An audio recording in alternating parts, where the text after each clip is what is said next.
Cinema ரகசியம் நேயர்களுக்கு வணக்கம். தமிழ் சினிமாவின் 1950-60களில் காலகட்டங்களில் நடனமாடத் தெரிந்த பல நடிகைகள் உச்சத்தில் இருந்த காலகட்டம் என்று சொல்லலாம். நடனம் மட்டுமல்லாமல் நடிப்பிலும் தங்களுக்கென தனி பாணியை வகுத்து சிறப்பான நடிப்பை வெளிப்படுத்தியவர்கள் மத்தியில் முக்கிய இடத்தை பிடித்தவர் நடிகை பத்மினி. சிறுவயது முதலே முறையாக நாட்டியம் பயின்ற இவர் சிறந்த பரதநாட்டிய கலைஞர். பரதநாட்டியத்தில் கைதேர்ந்தவரான இவருக்கு நாட்டிய பேரொளி என்ற பட்டமும் உண்டு. அதேபோல் இவர் நடிக்கும் படங்களில் நடிப்புக்கு முக்கியத்துவம் இருப்பது போல் இவரது நடனத்திற்கும் முக்கியத்துவம் அளிக்கும் வகையில் இவர் பரதநாட்டியம் ஆடுவது போன்ற காட்சிகள் வைத்திருப்பார்கள்.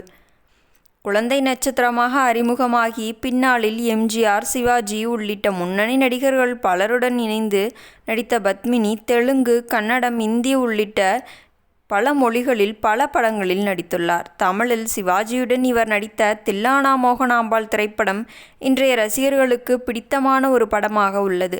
இந்த படத்தில் பாட்டிலேயே சிவாஜியை பத்மினி நலம் விசாரிப்பது இப்போது பல படங்களில் பயன்படுத்தப்பட்டு வருகிறது.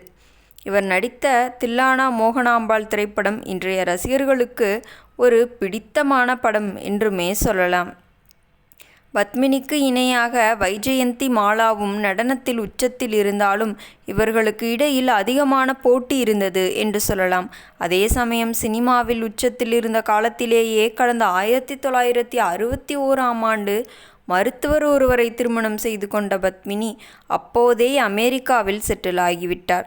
பத்மினி சினிமாவில் இல்லாததால் அந்த இடத்திற்கு வந்த வேறொரு நடிகை, இயக்குனர், தயாரிப்பாளர் என யாரையும் மதிக்காமல் நடந்து கொண்டதாக கூறப்படுகிறது. அமெரிக்காவில் செட்டில் ஆனாலும் அவ்வப்போது சென்னை வந்து பத்மினியிடம் சிலர் இது பற்றி சொல்லி நீங்கள் மீண்டும் சினிமாவுக்கு வர வேண்டும் என்று வற்புறுத்தவும் செய்துள்ளனர். 1963ஆம் ஆண்டு பத்மினி சினிமாவில் ரீஎன்ட்ரி ஆகிறார். மாடர்ன் தியேட்டர்ஸ் நிறுவனம் தயாரித்த காட்டு ரோஜா என்ற படத்தின் மூலம் பத்மினி ரீஎன்ட்ரி ஆனார். சுப்பாராவ் இயக்கிய இந்த படத்தில் எஸ். ராஜேந்திரன் நாயகனாக நடித்திருந்தார். கே.வி. மகாதேவன் இசையமைத்த இந்த படத்திற்கு கண்ணதாசன், பஞ்சு அருணாச்சலம் ஆகியோர் பாடல்கள் எழுதியிருந்தனர். படத்திற்காக சுச்சுவேஷனை கண்ணதாசனிடம் சொன்ன இயக்குனர் சுப்பாராவ் ரீஎன்ட்ரி ஆன பத்மினியை வரவேற்பது போலவும் தற்போது பத்மினியிடத்தில் இருக்கும் அந்த நடிகையை சீண்டுவது போலவும் பாடல் இருக்க வேண்டும் என்று கூறியுள்ளார்.